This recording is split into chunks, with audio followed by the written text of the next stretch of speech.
Students and welcome again in my classroom. आज हम लोग हिंदू लॉ में आपका फर्स्ट यूनिट में को पार्सनरी देख चुके हैं, कर चुके हैं लास्ट वीडियो में। और अब फर्स्ट यूनिट में जो क्लासिफिकेशन ऑफ प्रॉपर्टी है आपका after coparcenary, classification of property according Mitakshara school, वो देखने जा रहे हैं। तो लेट्स स्टार्ट। मिताक्षरा स्कूल के अकॉर्डिंग जो क्लासिफिकेशन ऑफ प्रॉपर्टी किया गया वो टू हेड्स के अंडर, दो हेड्स के अंदर अंतर्गत किया गया। तो सुनिए, Mitakshara school classifies property mainly under two heads. दो हेड्स के अंडर मिताक्षरा स्कूल के अकॉर्डिंग प्रॉपर्टी को क्लासिफाई किया गया है। फर्स्ट जो हेड है वो है आपका अप्रतिबंध और अनऑब्स्ट्रक्टेड हेरिटेज। और इसी में जो फर्स्ट हेड का सेकंड पॉइंट है सप्रतिबंध और ऑब्स्ट्रक्टेड हेरिटेज है, जिसको मैं अभी आपको समझाऊंगी। और सेकंड जो हेड है उसका जॉइंट फैमिली प्रॉपर्टी और को पार्सनरी है। और इसी में सेकंड है आपका सेकंड हेड का first point and second separate और सेल्फ अक्वायर्ड प्रॉपर्टी। तो इसको आप कैसे समझेंगे? अप्रतिबंध है जो फर्स्ट आपका मैं ले रही हूँ क्लासिफिकेशन, अप्रतिबंध और अनऑब्स्ट्रक्टेड हेरिटेज। क्या मतलब समझ में आया? अप्रतिबंध का मतलब क्या होता है? जिसमें कोई भी प्रतिबंध नहीं है। प्रतिबंध होता है किसी भी तरीके की रुकावट, ऑब्स्ट्रक्शन। तो अनऑब्स्ट्रक्टेड, बिना किसी रुकावट के जो विरासत आपको मिलती है, जो हेरिटेज आपको मिल जाता है बिना किसी रुकावट के, वो कौन सा है? जैसे को पार्सनरी में आपको, अगर आपके फादर है फर्स्ट लेवल पे,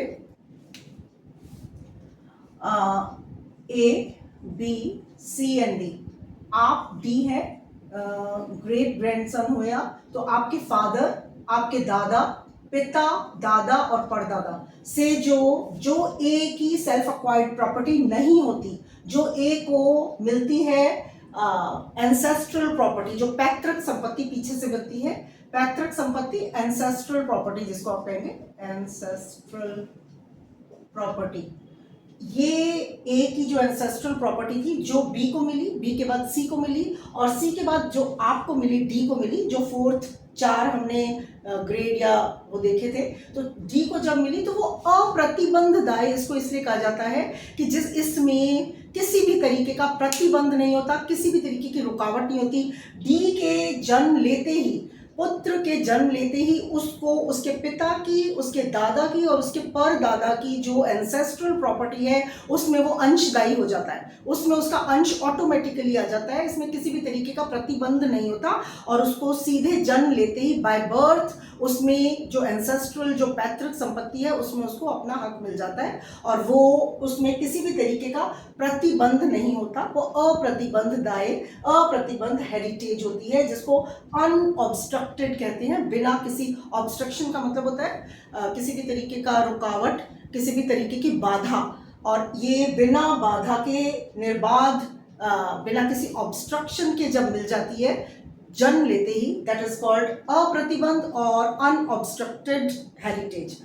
सेकेंड आ जाइए सप्रतिबंध दाय। सप्रतिबंध दाय वो है जैसे आप जो ये आप हैं डी हैं, ये जो आपको प्रॉपर्टी मिली थी अप्रतिबंध, ये आपको जन्म लेते ही अपने पिता से, दादा से और परदादा से एंसेस्ट्रल प्रॉपर्टी मिल गई थी, जो कि उनकी स्व अर्जित, खुद सेल्फ अक्वायर्ड प्रॉपर्टी नहीं थी, वो एंसेस्ट्रल प्रॉपर्टी थी जो ए की थी। और जो पैतृक संपत्ति एंसेस्ट्रल प्रॉपर्टी को कहते हैं, वो आपको जन्म लेते ही मिल गई थी। इसमें किसी भी प्रकार का प्रतिबंध नहीं था, किसी भी प्रकार की बाधा नहीं थी। अब जो सप्रतिबंध दाय है, जो सप्रतिबंध हेरिटेज है, ऑब्स्ट्रक्टेड जिसको कहा गया है, ऑब्स्ट्रक्शन का मतलब बाधा है। इसमें क्या बाधा है? इसमें ये बाधा है कि आप जो हैं, आपको ये प्रॉपर्टी, आप हैं ये डी, आपको ये प्रॉपर्टी आपके पिता, आपके दादा और आपके परदादा से नहीं मिली। ये वाली प्रॉपर्टी आपको इन तीनों 1 2 3, इन तीनों 1 2 एंड 3, मतलब आपके पिता, आपके दादा और आपके परदादा के अलावा अगर किसी से आपको कोई हेरिटेज मिलती है तो वो सप्रतिबंध होगी, ऑब्स्ट्रक्टेड होगी, उसमें बाधा होगी। अभी किससे, कौन होगा ऐसा जिससे आपको, आपके पिता के बिना या आपके दादा के बिना या आपके परदादा के बिना, किस व्यक्ति से आपको कोई भी हेरिटेज या कोई भी जो विरासत है वो मिलेगी? जैसे आपके चाचा हैं और आपको उनके आगे कोई भी संतान नहीं है। पहले अब मैं संतान वर्ड यूज़ कर रही हूँ क्योंकि जो 2005 के बाद जो गर्ल्स को, जो अनमैरिड बेटियां हैं, अनमैरिड डॉटर्स जो हैं, उनको भी हक दे दिया गया है। वो मैं आपको अभी बताऊंगी। उनको भी अब को पार्सनली में शायद मैं आपको बताना भूल गई थी कि आफ्टर 2005 जो कुटुंब की, संयुक्त कुटुंब की जो अनमैरिड डॉटर्स हैं, उनको भी अंडर सेक्शन 6, सुनिए आप पूरा सुन लीजिए, को पार्सनली और जॉइंट फैमिली प्रॉपर्टी में वो पुश्तैनी संपत्ति जिस पर सभी सहदायित्वों का हक होता है। 2005 से पहले सिर्फ पुरुष वंशज जो होते थे, जो मेल डिसेंडेंट्स होते थे, उनको ही सिर्फ पुरुष वंशज इसके हकदार होते थे। बट अब अविवाहित पुत्रियां भी इसकी हकदार हैं। According to Hindu succession act 1956 section 6(1), 1956 के सेक्शन 6(1) के अकॉर्डिंग अब अनमैरिड जो डॉटर्स हैं कुटुंब की, उनको भी को पार्टनर माना गया है। अब को पार्टनर वो बन गई हैं। बट इसमें जो मैरिड जो आपकी वाइफ है वो, और जो आपके बेटों की, बच्चों की वाइफ्स हैं, उनको को पार्टनर नहीं माना गया है। According to Hindu succession act 1956 के सेक्शन 6(1) के अकॉर्डिंग अब अनमैरिड जो बेटियां हैं घर की, उनको को पार्टनर माना गया है। इसलिए मैं पीछे आ जाइए अब वापस से अपने सप्रतिबंध आय पर।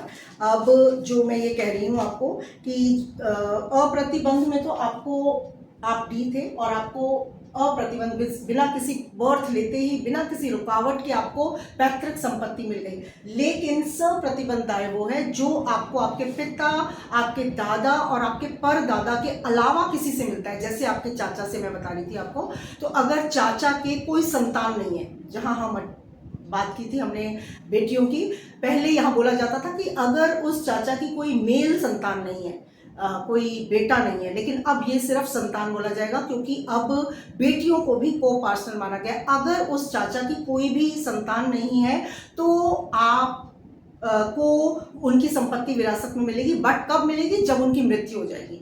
उनकी डेथ के बाद आपको ये प्रॉपर्टी उनकी मिलेगी विरासत में। तो जो उनका जीवन है, वो अभी जीवित है, तो उनका जीवन काल उनका क्या हो गया? आपके लिए प्रतिबंधित। आप तब तक प्रतिबंधित हैं। आपको उनकी जो प्रॉपर्टी है उसको मिलने में क्या चीज रुकावट है? उनका जीवन।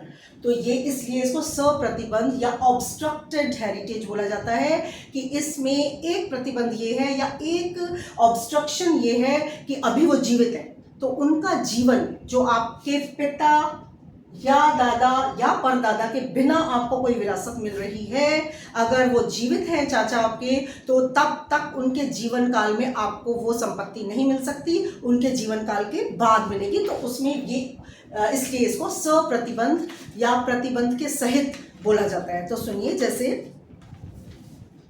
The property to which right accrues, अगर आपके चाचा से आपको कोई संपत्ति मिल रही है, अकर हो रही है, not by birth, by birth तो इनसे मिल रही है आपको, आपके जो पिता और दादा और परदादा से, लेकिन अगर बिना बर्थ मतलब बाय बर्थ अगर आपको नहीं मिल रही है, तो not by birth but on the death of last owner, death last owner की, चाचा की अगर उनके पीछे संतान नहीं है, तो अगर वो लास्ट ओनर है तो उनकी डेथ के बाद, तो ये कह रहे हैं नॉट बाय बर्थ, अगर आपको बर्थ से नहीं मिल रहा है, but on the death of last owner is called obstructed heritage. It is called obstructed because the accrual of right to it. इसको ऑब्स्ट्रक्टेड क्यों बोला जाता है? क्योंकि जो जो आपको संपत्ति में हक मिलने वाला है, ये कह रहे हैं it is called obstructed because the accrual of the right to it is obstructed by the existence of the last owner. वो जो एग्जिस्ट कर रहे हैं आपके चाचा, जीवित हैं अभी, एग्जिस्ट कर रहे हैं, वो ऑब्स्ट्रक्शन है, वो रुकावट है। Their right to it arises only the death of the last owner.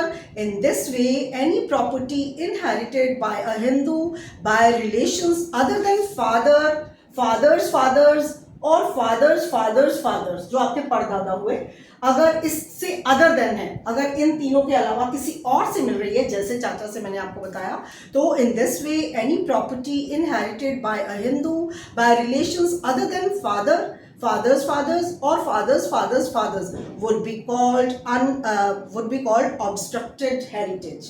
उसे ऑब्स्ट्रक्टेड हेरिटेज बोला जाएगा, उसे सप्रतिबंध दाय बोला जाएगा। उस पर प्रतिबंध तब तक रहेगा जब तक उनकी मृत्यु नहीं हो जाती जो जिनसे आपको संपत्ति मिल रही है।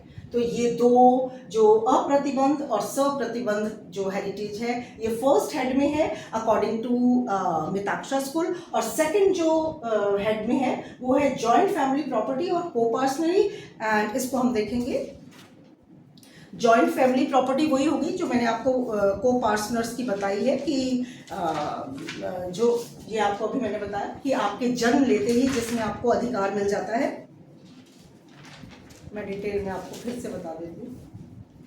सेकेंड क्लासिफिकेशन, संयुक्त परिवार संपत्ति या सैदाई संपत्ति। संयुक्त परिवार संपत्ति जॉइंट फैमिली प्रॉपर्टी या फिर सैदाई को-पार्सनरी, जिसको आपने बहुत अच्छे से आई थिंक आपको समझ में आ गया। को-पार्सनरी और जॉइंट फैमिली प्रॉपर्टी वो पुश्तैनी संपत्ति जिस पर सभी सैदायकों का हक है, और जो 2005 के बाद बेटियों का भी इसमें हक हो गया, तो ये आपकी सैदाई की संपत्ति होगी। और इसमें इस सैदाइक संपत्ति में, इसमें जॉइंट जो आपकी प्रॉपर्टी है, इसमें 4 सब कैटेगरीज भी हैं। ये भी मैं आपको लिखकर बता देती हूँ। सब कैटेगरीज इसमें 4 हैं। इसमें फर्स्ट इज एंसेस्ट्रल या पैतृक या एंसेस्ट्रल संपत्ति आएगी इसमें, और आपकी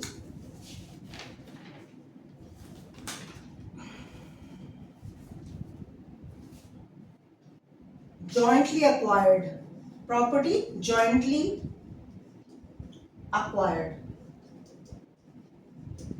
ये सेकंड कैटेगरी आपकी आएगी।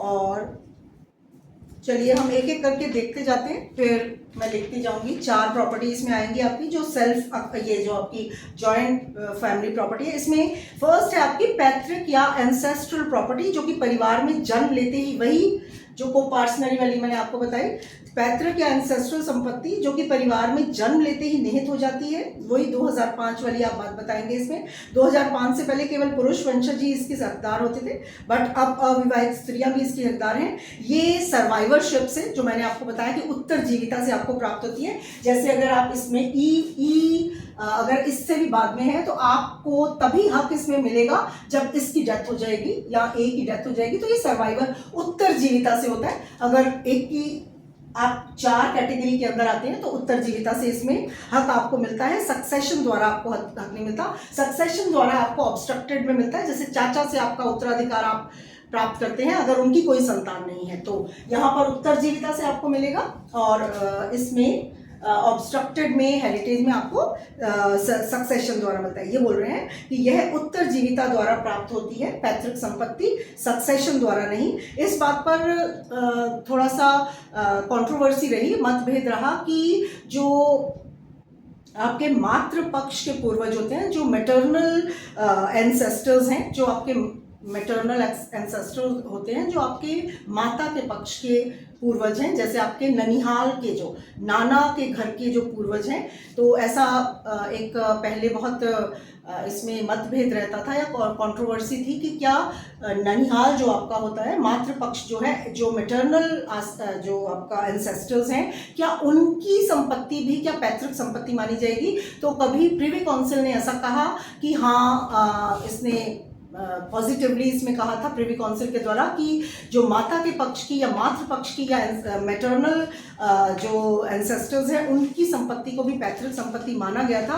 बट बाद में Allahabad and Patna high courts ने इसको मैटरनल एंसेस्टर से प्राप्त संपत्ति को पैतृक या एंसेस्ट्रल संपत्ति नहीं माना, उनको पैतृक संपत्ति नहीं माना। उसके बाद कर्नाटका हाई कोर्ट ने भी विजय कॉलेज ट्रस्ट वर्सेस कुंता कोऑपरेटिव सोसाइटी में मैटरनल एंसेस्टर्स प्रॉपर्टी को मातृ पक्ष की जो पैतृक संपत्ति को पैतृक संपत्ति नहीं माना, क्योंकि ऐसा माना गया कि जो शास्त्रों में इसको सही नहीं माना जाता, शास्त्रों में इसकी हामी नहीं है या इसके बारे में पॉजिटिविटी नहीं है कि मातृ पक्ष के या मैटरनल जो एंसेस्टर्स की संपत्ति है उसको पैतृक संपत्ति माना जाए। इसलिए बाद में लास्ट में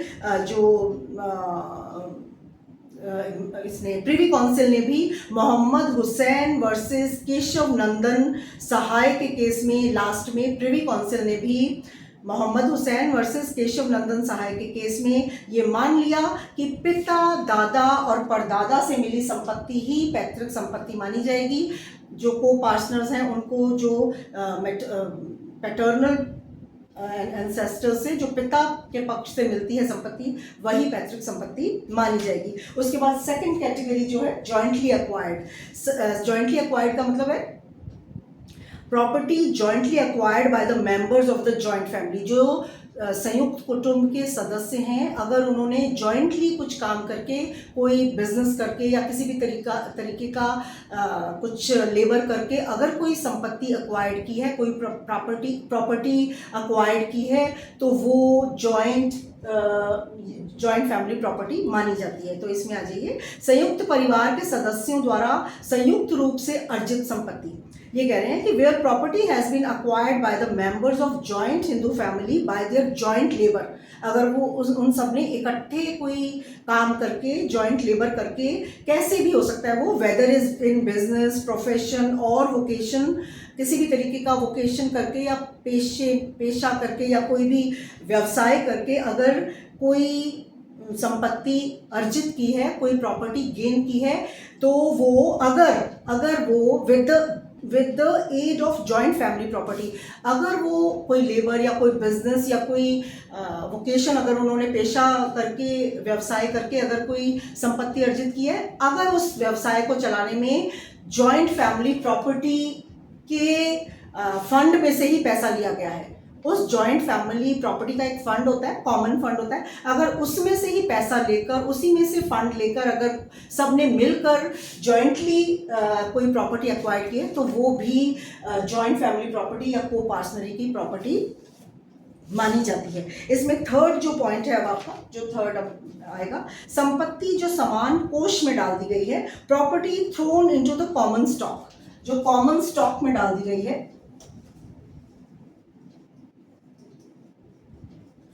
ये कह रहे हैं कि जो संपत्ति समान कोष में डाल दी गई, समान कोष होता है जो जॉइंट फैमिली प्रॉपर्टी का एक मेन कॉमन जो एक फंड होता है जिसमें सारा पैसा सबका रखा जाता है, तो that is called common fund of joint family property. तो अगर किसी ने वॉलंटरीली अपनी इच्छा से अगर कोई काम उसने अलग से भी किया है और उससे उसको कोई धन मिला है या कोई प्रॉपर्टी उसने गेन की है, अगर वो अपनी इच्छा से उसे कॉमन स्टॉक में डाल देता है, अगर उसको क्या बोलेंगे आपको, समान कोष में डाल देता है वॉलंटरीली अपनी इच्छा से, तो वो जॉइंट फैमिली प्रॉपर्टी माना जाएगा। तो सुनिए, property throne into the common stock, अगर कोई को पार्टनर, कोई सहदायकी सेल्फ अक्वायर्ड प्रॉपर्टी वॉलंटरीली अपनी इच्छा से जॉइंट फंड में, कॉमन जो फंड है, कॉमन जो कोष है, उनका खजाना है, उसमें डाल देता है और अपने हक को त्याग देता है, तो वो प्रॉपर्टी जॉइंट फैमिली प्रॉपर्टी मानी जाएगी, उसी में आ जाएगी। इसके बाद आपका फोर्थ कैटेगरी जो है जॉइंट फैमिली प्रॉपर्टी की, वो है संयुक्त संपत्ति की सहायता से प्राप्त संपत्ति, property acquired with the aid of joint family funds, aid of joint family fund, aid of joint family fund. ये कह रहे हैं कि अगर कोई संपत्ति संयुक्त संपत्ति की सहायता से प्राप्त की गई है, अगर कोई property acquired with the aid of joint family funds, अगर जॉइंट फैमिली फंड से कोई आपने उठाया पैसा और उससे कुछ अक्वायर्ड की है, तो क्या होगा, तो ये कह रहे हैं संयुक्त परिवार की संपत्ति की सहायता से अर्जित की गई संपत्ति भी संयुक्त परिवार की संपत्ति कही जाती है। जॉइंट फैमिली की संपत्ति से प्राप्त आय का अर्जित किया जाना, अगर उससे आप लेकर कुछ उससे अर्जित कर रहे हो, अर्जित आय से अगर आपने कोई संपत्ति गेन की है, कोई प्रॉपर्टी गेन की है, मतलब कोई पैसा उससे कमाया है, तो उससे नई संपत्ति को खरीदना, किसी संपत्ति के बेचने अथवा बंधक रखकर, बंधक रखना मॉर्गेज करना होता है, किसी चीज को गिरवी रखना, तो दैट इज कॉल्ड मॉर्गेज या बंधक रखना। तो ये कह रहे हैं किसी संपत्ति को बेचने अथवा बंधक रखकर धनराशि का अर्जित करना अथवा उससे कोई नई संपत्ति का खरीदना जॉइंट फैमिली की प्रॉपर्टी ही, जॉइंट फैमिली की संपत्ति ही मानी जाएगी। अब आ जाइए इसकी सेकंड कैटेगरी पर, जो है सेपरेट और सेल्फ अक्वायर्ड प्रॉपर्टी, जिसको आप कहेंगे पृथक या स्वार्जित संपत्ति। पृथक या स्वार्जित,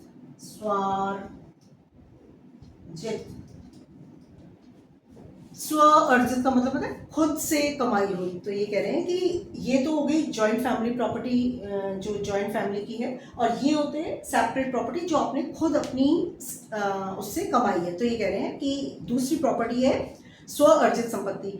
तो सुनिए, property which is not joint is called separate property. जो जॉइंट नहीं है, जो सब की नहीं है, जो अलग से आपने कमाई है, तो वो आपकी सेपरेट प्रॉपर्टी है। ये कह रहे हैं the term self acquisition signifies that the property has devolved upon him in such a manner as nobody except himself, उसके खुद के अलावा nobody except himself has any interest in it। वो कह रहे हैं कि सेल्फ अक्वायर्ड प्रॉपर्टी जो होती है वो प्रॉपर्टी है जिसका हक सिर्फ आप में है और किसी और में उसका हक नहीं है, और किसी को सिर्फ अकेले आपको उस पर हक है और किसी का भी उसमें कोई हित या इंटरेस्ट नहीं है, नोबडी, किसी का भी नहीं है, तो वो आपकी सेल्फ अक्वायर्ड प्रॉपर्टी होती है।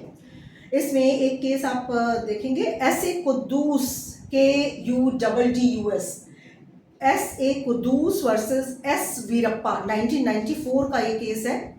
कुद्दूस वर्सेस वीरप्पा 1994 के केस में यही बोला गया कि वेयर अ मेंबर ऑफ, इसमें क्या था, एक जो पिटिशनर थे वो बिजनेस कर रहे थे अपना, मेडिकल प्रैक्टिशनर थे वो, मेडिकल प्रैक्टिशनर मतलब मेडिकल प्रैक्टिस कर रहे थे अपनी इन आयुर्वेदिक मेडिसिन में, आयुर्वेदिक मेडिसिन में वो प्रैक्टिस कर रहे थे। एक जॉइंट फैमिली के मेंबर थे जो, वो अलग से अपनी मेडिकल प्रैक्टिशनर थे वो, और आयुर्वेदिक मेडिसिन में अपनी प्रैक्टिस कर रहे थे, और उससे जो उन्होंने अर्न की थी मनी, उससे जो उन्होंने कमाया था पैसा, उसको उन्होंने thereby earns heavy sum of money and gives loan on mortgage। उन्होंने बहुत सारा पैसा कमाया अपनी मेडिकल प्रैक्टिस से, और उस बहुत सारे पैसे को उन्होंने गिरवी दे दिया, मॉर्गेज, गिरवी रखकर मॉर्गेज पे जो लोन देते हैं वो लोन दिया उन्होंने, ऋण दिया उन्होंने, मॉर्गेज पे गिरवी रखकर ऋण दिया। इससे दस अक्यूमुलेटिंग फर्दर मनी, इससे उनको और ज़्यादा धन प्राप्त हुआ। तो इस सब से ये कहा गया कि all the earnings and the property दस अक्वायर्ड, इस तरीके से उन्होंने जो अर्न की है मनी, कमाई है, पैसा कमाया है by him, would be his separate property. उन्होंने पहले मेडिकल प्रैक्टिस की और उससे जो धन कमाया, अलग से अपनी मेडिकल प्रैक्टिस जो कर रहे थे उससे धन कमाया और उसको ऋण पर दे दिया, लोन दे दिया, और उससे और ज़्यादा धन कमाया, तो ये कहा गया कि वो जो धन वो कमा रहे थे वो उनकी सेपरेट प्रॉपर्टी कही गई। इसमें एक और केस है, माखन सिंह वर्सेस कुलवंत। बहुत सारे केसेस आपकी बुक्स में मिलेंगे, तो मैं आपको एक दो बताती हूँ आपको समझाने के लिए। माखन सिंह वर्सेस कुलवंत सिंह, इस ये भी आपका लेटेस्ट केस है, नया है 2007 का, 2007 का सुप्रीम कोर्ट का केस जो है, माखन सिंह वर्सेस कुलवंत सिंह में कहा गया, this was held that if a male member of joint Hindu family purchase the property by his own salary, अगर कोई हिंदू जॉइंट फैमिली का मेंबर अपनी सैलरी से कुछ परचेज करता है, खरीदता है कोई प्रॉपर्टी, तो सच property is his self acquired property, उसकी वो प्रॉपर्टी उसकी सेल्फ अक्वायर्ड स्व अर्जित संपत्ति कहलाई जाएगी। और ये कह रहे हैं कि और कौन सी संपत्ति स्व अर्जित या सेल्फ अक्वायर्ड होगी, तो सेकंड नंबर पे ये बता रहे हैं, property inherited by a Hindu from any person other than father, grandfather और great grandfather. Madanlal versus Phoolchand Jain, Madanlal Phoolchand Jain versus Maharashtra state के एक केस में ये कहा गया कि अगर कोई पर्सन जॉइंट हिंदू फैमिली का, जैसे ये ई जी थे आप,